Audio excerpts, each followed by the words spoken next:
What is going on, my family? Your boy Demetrius is back with another Tekken 8 video, and here we are going to talk about the buffs that have just been acquired to Uncle Leroy Smith.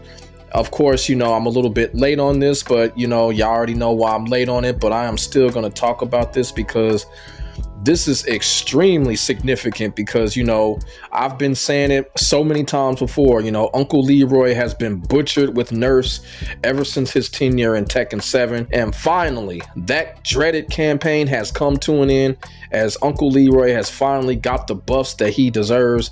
Now he is a character that is basically capable of going up against anybody when it comes to Tekken 8. Now, before Leroy had these buffs, there wasn't nothing really wrong with him.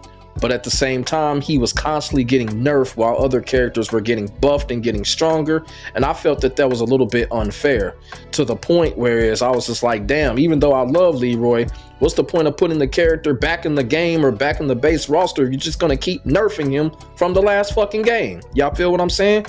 So basically now Bandai Namco has given Uncle Leroy the buffs that he has finally deserved. And we are going to go over these buffs right now. And to be quite honest with you, when it comes to a lot of these buffs, I don't know how long these buffs are going to last, because certain characters that get buffed and then the next season comes, they get nerfed right back to the bottom again. So let's just hope they don't do this shit with Uncle Leroy like they did with Katarina, where they buffed her and then they nerfed her a few weeks later. Y'all feel what I'm saying? And that really got the Katarina community really upset. So I hope they don't do that with Uncle Leroy and basically tease the fan base like they did with Katarina. So we are going to take a look at these buffs and see what Uncle Leroy got going on when it comes to the new Tekken 8 patch notes. All right, so you can see right here, I done blew it up so we could take a closer look at it and see what these buffs are all about. Like I said, a lot of these buffs are pretty interesting, and as you can see, a lot of up arrows when it comes to Uncle Leroy. It's about damn time.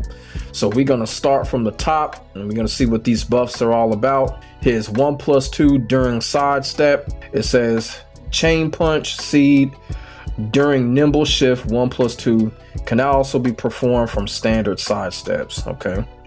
Okay, his 2+3 during heat buff. Change the damage from 45 to 50, so that's a damage buff. No problem there.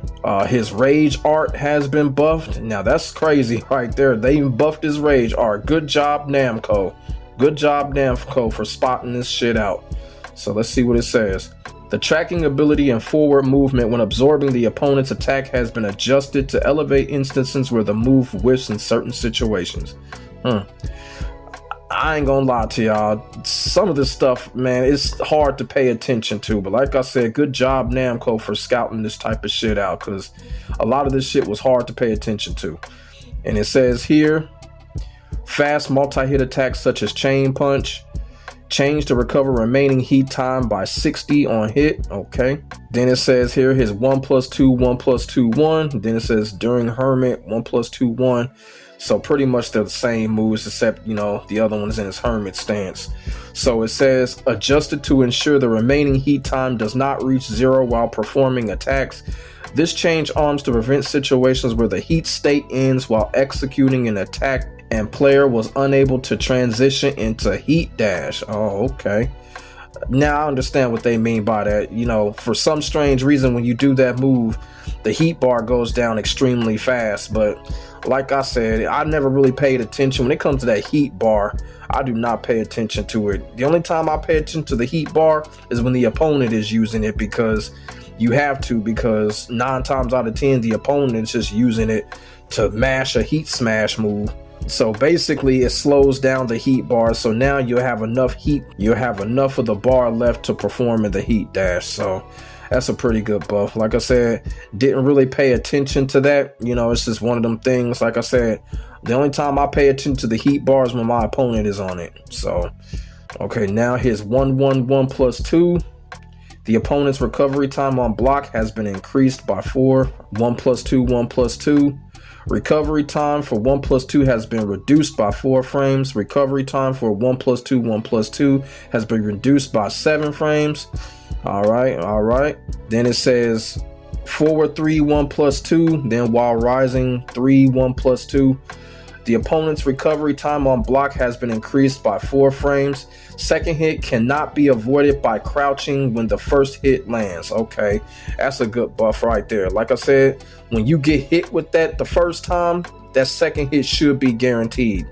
Kind of like Law's attack, when he gets you low, he gets the whole fucking string. So good job Namco with that. So now Leroy has that benefit to where he hits you with the first hit, that second hit is pretty much going to be guaranteed when it comes to forward 3 1+2. So good job Namco on that one. So the next one is down forward 3 1+2, recovery time reduced by 4 frames. Okay, Twin Dragon Gate, time with an opponent attack, back +2, also moves that transition to Twin Dragon Gate after successful parry. And it says here, upon successfully parrying the opponent's attacks, the recovery gauge now replenishes by 3. I think that's what it says. I think that's the number 3. Yeah. Next one, time with an opponent attack, back +2, perfect. Upon successfully parrying the opponent's attack, the recoverable gauge now replenishes by 5. After Twin Dragon Gate succeeds, 1 or 2, the damage for the final attack has been changed from 10 to 15. The opponent's behavior on hit has been altered to induce wall stun. Ooh, yes. Ooh, yes. All right, boy. That's going to be one of my marquee strategies right there. If I see the opponent near the wall, that's exactly what I'm going to do. This is exactly what I've been waiting for right here. So he has more options to get his opponent into wall stun now with this buff right here. So like I said, man, this is exactly what Uncle Leroy needed. All of this shit that they did is exactly what he needed. He truly needed this shit. You feel what I'm saying? I know a lot of people are out there saying like Leroy is overpowered now.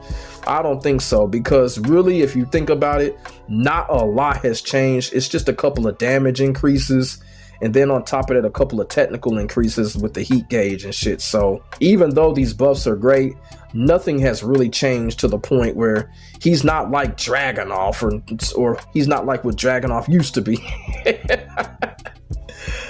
You know, I had to catch myself. He's not like what Dragunov used to be. And I'm gonna tell y'all something else too. A lot of people that are complaining are pretty much the Dragunov fans. Those are the only people that are complaining right now, because Dragunov got nerfed to hell, and rightfully so. And Dragunov mains, y'all deserve it. Y'all are gonna fall from grace. Those Dragunov players that are in Tekken God Destruction, they probably gonna go down to at least Tekken God, pretty much, or they probably ain't gonna even play ranked no more, because they gonna lose that fucking shit. But let's continue. So the next move that we're going to look at is his back 3. Now this was one of the moves that I was really looking forward to them buffing, basically because it's one of my favorite moves, and I felt that they should have did a little bit more with this move, and it looks like they have. So we're going to check out what this move has going on for it as far as the buffs is concerned. And it says the damage has been changed from 20 to 27. Ooh, damn. That's a big buff right there. The frame advantage on block has been changed from +8 to +9. Oh my God, that's mix up city right there, boy. Man, catch somebody on block like that. Oh my God, mix up city, boy. The behavior of the opponent on hit has been changed to match the behavior on counter hit. Wow. Oh yeah. Back 3 is going to be my new best friend. Oh my God. Back 3, boy. What character do I think that would be great for? I would say back 3. I would say that would be great against Nina, Victor, Warong, especially Jin. Oh yeah. If I go up against a Jin player, I'm definitely using back 3. I'm using back 3 at least 30 times around when I go up against Jin, a cheap ass character. Okay, so the next one here is the parries. Pretty much, you see his down forward 1 1+2 2.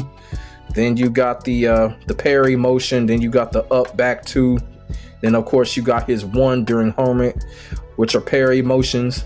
And it says the tracking capability after a successful parry has been enhanced, mitigating the occurrence of whiffing in certain situations. Oh yes, thank you, thank you, thank you, thank you, thank you, thank you. Oh yeah, yeah, I got something for y'all mashing ass Warong players now. Y'all think y'all can get away with that bullshit now? Y'all asses are gonna get parried and it's gonna track. Yeah, let a War on player mash that bullshit on me now. They getting parried right back in their face. But the biggest question is, how good will this work against Victor? Because before the buffs, I found it very difficult to parry Victor, if not at all. Y'all feel what I'm saying? Leroy just could not parry Victor damn near at all. So that's going to be my next lab right there, to see how well this shit works against Victor, because Leroy had a hard time parrying him. So the next one, 1+2 during Hermit. The forward movement of the first hit has been increased. The opponent's behavior on block has been adjusted, and their recovery frames on block have been increased by 7 frames. Okay. Increased opponent's recovery by 8 frames on hit. All right. Then it says down here, once per match. Okay, these are his cane attacks. Let's just see here. So down here, they got the cane attacks, which they did not buff. But what I mean by that, the cane attacks, they should have made it to where he can do it every round at least.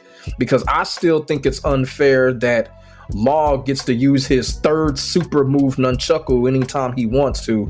That nunchaku is too overpowered. I hope they nerf that. I haven't really checked Law's patches yet. They should have nerfed that fucking nunchaku. That nunchaku is ridiculous. That is a third super move. It really is.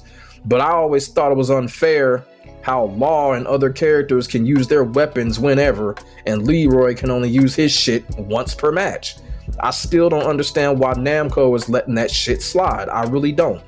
But they did not buff it. They just left it blank. But it says the tracking ability upon contact with the attack has been improved, reducing the accuracy of whiffing midway through. Okay. So I'm a little bit disappointed with the cane attacks, that they did not buff the cane attacks as far as Leroy's usage. It should be once a round, but they're not going to mess with that. So kind of disappointed about that. But overall, like I said, these are some well-needed buffs when it comes to Uncle Leroy, especially the parry buffs. He definitely needed it because, like I said, Tekken 8 is so aggressive. Leroy needed those parries to be buffed, and now that they're moving into the direction of making it more defensive minded now, this is right up Leroy's alley with those parry buffs. So I am very thankful. I am very thankful that these buffs are happening. And like I said, a lot of people are complaining about it. But as I keep on saying, we have a character like Victor in the fucking game, okay? So people need to get on with that fucking shit, all right? I don't understand it. You got a character in the game that's basically a copy cut from Metal Gear Solid, and people are complaining about Leroy's buffs. Get it out of here, for real. But like I said, man, well-deserved buffs. And as I said before, I will be using Uncle Leroy more and taking advantage of these buffs like I'm supposed to. And I just hope Namco don't be on no bullshit where they're going to turn around and nerf him again the next season like they did with Katarina. They should make these buffs stand. They should also consider more buffs. I think Leroy probably needs a couple of more buffs. I might talk about that in a future video. But as of right now, these buffs right here, more than satisfying. So let me know what y'all think in the comment section below about Uncle Leroy's buffs. Are you cool with them? Do you like them? Do you don't like them? Just let me know. Do y'all think Leroy is overpowered now? Or once again, the Tekken community overreacting like they always do when a character such as Leroy gets buffed? But we got a character like Victor in the game. So put y'all thoughts and y'all feelings in the comment section below. We can get a conversation started. Make sure y'all like, comment, and subscribe to your boy for the hottest Tekken 8 action on the internet, period. I'm back, motherfuckers. I got a lot of work to do. I'll see y'all in the next video. God bless. Stay safe. I am out. Peace.